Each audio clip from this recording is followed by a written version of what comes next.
大家好，欢迎来到听书学史。今天我想向大家介绍千田卓哉先生所著的《人生比您想象的要短》这本书。突然想问大家一个问题：如果您知道自己只剩下1年的寿命，您将会如何应对呢？是会感到无比绝望，还是会全力以赴地享受剩下的时光呢？其实人生是非常短暂的，在138亿年的宇宙历史长河中，人的一生只不过是一瞬间的事。无论是伟人、富翁，还是掌握权力者的一国之君，最终都将如尘埃般消散。实际上，我们没有任何保证可以明天健康的醒来。不要说1年后，我们的人生甚至可能在1秒后就会结束。在这种情况下，我们唯一能做的，就是认真的活在当下。今天视频的内容包括以下2个部分：第一，享受短暂人生，极致愉悦生活的5种方法；第二，在只剩下1年的生命时，必须要做的5件事。首先，让我从第一部分享受短暂人生的极致愉悦生活的5种方法来开始解释。正如开头所说的，我们的人生是非常短暂的，但是通过不同的视角和使用方法，这短暂的一生也可以变得非常有意义。因此，在这里，我将首先总结一下享受短暂人生、极致愉悦生活的5种方法：一、放下不安和恐惧，死亡是至高的快感；二、品味人生最后1分钟的心跳；三、即使是伟大的僧人，死亡也是一次心跳加速的初体验；四、人生如游戏，享受过程胜过结果；五、在生命的最后1小时做任何您想做的事情。接下来，我将逐一具体解释这些方法。首先是第一个方法，放下不安和恐惧，死亡是至高的快感。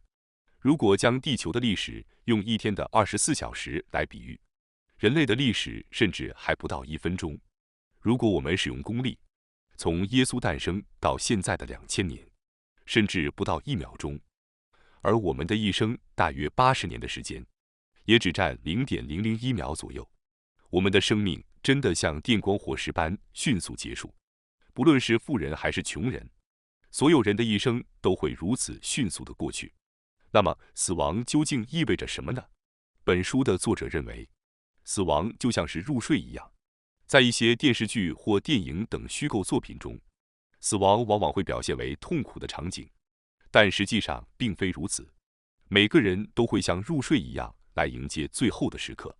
人在死亡的瞬间并不会感到痛苦，身体如果感到痛苦，意味着仍有生存的希望，身体在拼命挣扎，会感受到剧痛。然而，一旦身体接受了死亡的状态，痛苦就会消失，剩下的只是安然的入睡。死亡是最好的深度睡眠。如果在那一刻没有任何遗憾，我们就能进入至高的睡眠。然而，很多人还是会害怕死亡，担心死亡。古希腊哲学家伊壁鸠鲁以享乐主义所著称。享乐主义并不意味着沉迷于暴饮暴食，当时的希腊流行禁欲主义思想。伊壁鸠鲁的享乐主义是对这种过度禁欲主义的反对。他留下了这样的话：死亡和我们没有关系，因为只要我们存在1天，死亡就不会来临。而死亡来临时，我们也不再存在了。这句话得以让人心头的重担得以卸下。死亡是我们人生中不必过多思考的问题。我们总是因为考虑那些无解的问题而产生焦虑和恐惧。为了消除不安，越是思考，反而越会加剧不安。为了摆脱不安，唯一的办法就是不去思考。死亡也是如此，只有不去思考死亡，我们才能真正接受它。这时，人生中的一切不安都会消失，我们就能尽情享受当下的每一刻。接下来是第2个方法，品味人生最后1分钟的心跳。宇宙的历史大约是138亿年，地球的历史大约是46亿年。早期使用石器的人类大约在200万年前出现。所以，如果把地球的历史压缩成1天的24小时，人类的历史其实还不到1分钟。同样，如果把宇宙的历史比作1天的24小时，人类的历史也只有10几秒钟。这足以说明宇宙和地球的尺度是多么宏大，而我们人类是多么的渺小。既然人类的历史只有十几秒钟，那么我们每个人的生命更是短暂至极。从这个角度来看，我们一瞬间的人生对宇宙来说根本无关紧要。与宏大的宇宙相比，人类和尘埃毫无区别。如此思考，我们会意识到，我们并非靠自己的力量在生存，而是被赋予了生命。尘埃存在于世间，并非因为它有自己的意志或力量，而是宇宙无意中让它存在。同样，我们人类也被宇宙赋予了生命。在这样的认知下，我们应该感恩于这刹那的人生，同时对大自然怀有敬畏之心。那么，我们死亡的瞬间在物理上意味着什么呢？心脏骤停这个词让我们很自然地联想到，死亡就是心脏停止跳动。尽管每个人的心跳次数会因体质和时间而有所不同，但一般来说，每分钟大约会有60次的跳动，即每秒跳动一次。哺乳动物的一生，心脏会大约跳动21次左右。但是平常生活中的每一次心跳与人生最后时刻的心跳，其价值是不可同日而语的。因此，作为注定会走向死亡的人类，希望大家能够珍惜人生最后的每一次心跳，特别是人生最后的60次心跳，每秒一次。这意味着我们人生的最后1分钟，没有什么时刻比这1分钟更能让我们感受到生命的珍贵，也没有什么时刻比这1分钟更能让我们体会到活着的喜悦。我们可能明天不会醒来，甚至在这一刻就可能会死去。因此，当您今晚入睡时，请通过感受脉搏来充分体验活着的幸福。您不需要去数心跳，只需感受每一次跳动即可。通过这样，在感受脉搏的同时入睡，您会深刻体会到活着真好，并逐渐进入梦乡。或许我们在生命的最后时刻也是这样，感受到自己的心跳，感受生命的神秘，从而迎接最美好的死亡。接下来是第3个方法，即使是伟大的僧人，死亡也是一次心跳加速的初体验。大家是否听说过色即是空这句话？色即是空意思是物质没有实质性的存在。事实上，这句话在科学上也逐渐被证明是正确的。让我们回忆一下中学物理课中学到的原子核和电子。原子核周围电子飞行，形成一个原子。原子的尺度大约在100亿分之1米，而原子核则比这个还要小10万倍。原子核和电子之间的空间是极其稀疏的，这种稀疏状态就是物质的本质。因此，科学正在逐步证明物质几乎没有实质。既然所有物质的基本单位原子都是稀疏的，那么你我其实也是稀疏的存在。我们没有实体存在，为这些稀疏的存在烦恼是毫无意义的。我们只要活着就是幸运的。保持这种放松的心态，才能有意义地度过剩余的时光。佛教中有一部著名的经文《般若心经》。《般若心经》原本是由600多卷的《般若经》凝缩成的，仅有262个字。因为将600多卷的内容压缩成262个字，这些文字几乎没有实际意义。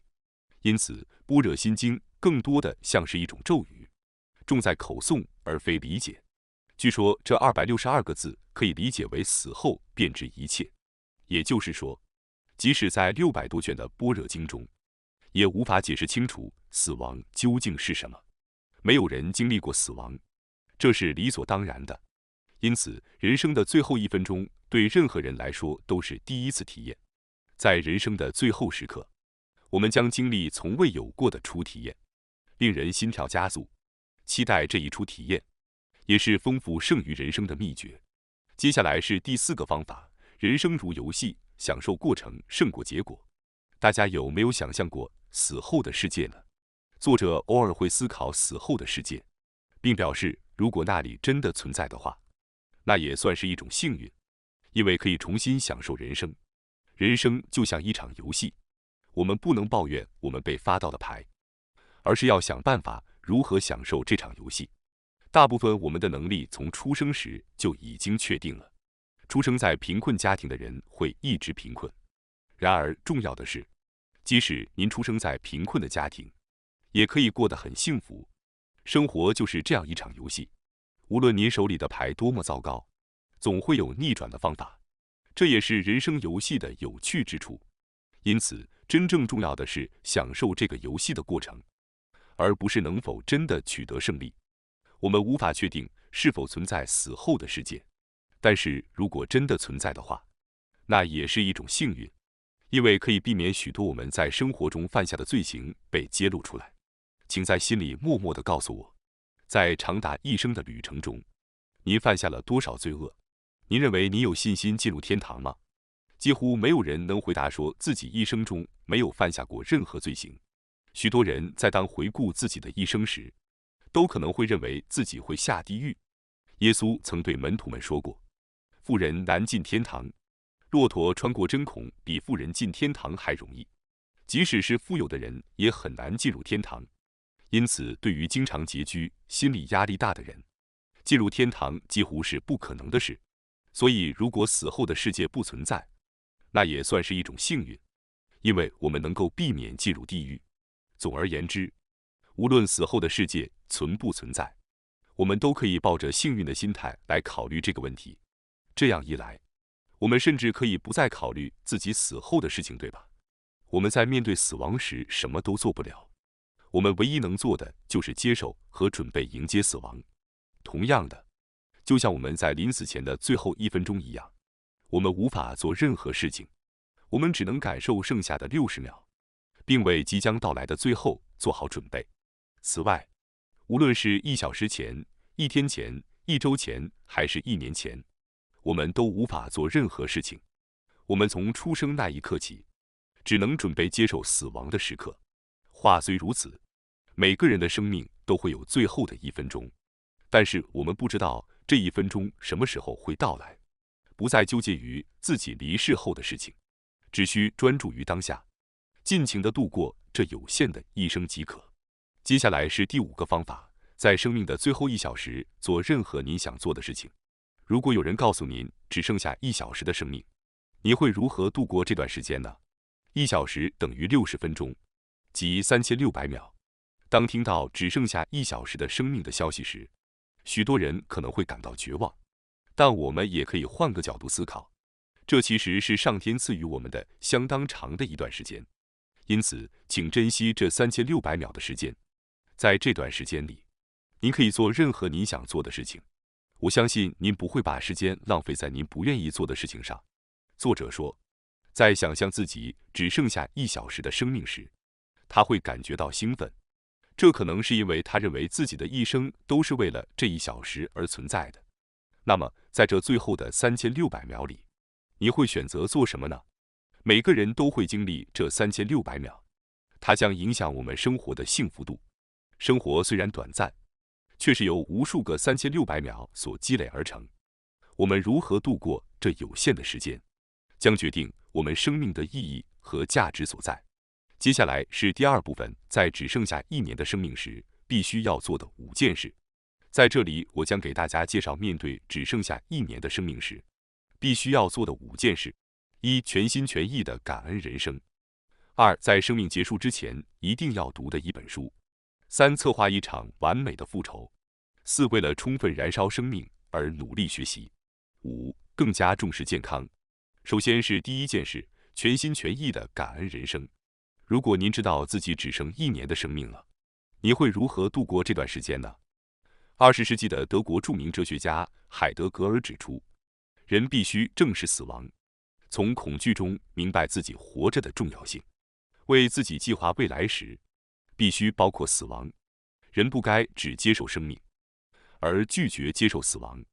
如果我们被告知只剩下1年的时间，我们一定会立即放下那些无谓的社交和不喜欢的工作，因为我们知道时间是宝贵的。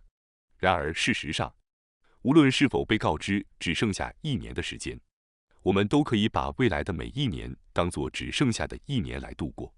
通过这种方式，我们的生活将变得更加丰富。只剩下1年的人不会浪费时间在毫无意义的事情上，因为他们会全心全意地感恩每一个此刻的存在。接受自己的死亡，并不是一件悲伤的事情，而是一件非常美好的事情。接下来是第2件事，在生命结束之前一定要读的一本书。如果只剩下1年的生命，作者特别推荐读的一本书是《歌德谈话录》。这本书记录了德国诗人作家艾克曼与著名作家歌德的对话，内容涵盖了从1823年艾克曼首次拜访歌德开始，直到1832年歌德去世的9年间的对话。作者真诚推荐这本书。德国著名哲学家尼采也赞誉它是德语文学的顶尖之作。有兴趣的朋友可以查阅一下。接下来是第3件事，策划一场完美的复仇。如果被告知只剩下1年的生命，作者建议大家考虑实施对那些无法原谅的人的复仇。在每个人的生命中，可能会遇到几个无法原谅的人。我们常认为无法宽恕他人是一件坏事，有些人甚至会因此责备自己狭隘。但是如果您只剩下1年的生命，那么善恶已经无关紧要了。如果不能宽恕他人，就要真实地表达这种感受，然后对他人实施复仇，同时宽恕自己。因此，作者建议大家对那些无法原谅的前3名实施完美的复仇，即使只是计划，可能也会令您感觉到心情舒畅。如果能实现，那将是非常美好的事情。不过需要注意的是，如果要对他人实施复仇，那也不要激情犯罪，否则可能会被关进监狱。大家应该尽情享受最后1年自由的生活。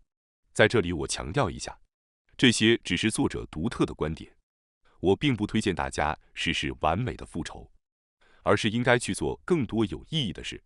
希望大家能够理解这一点。接下来是第4件事，为了充分燃烧生命而努力学习。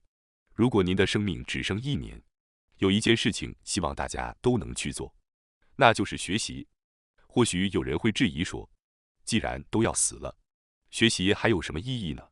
但是作者认为，正因为即将面对死亡，所以才更应该去学习。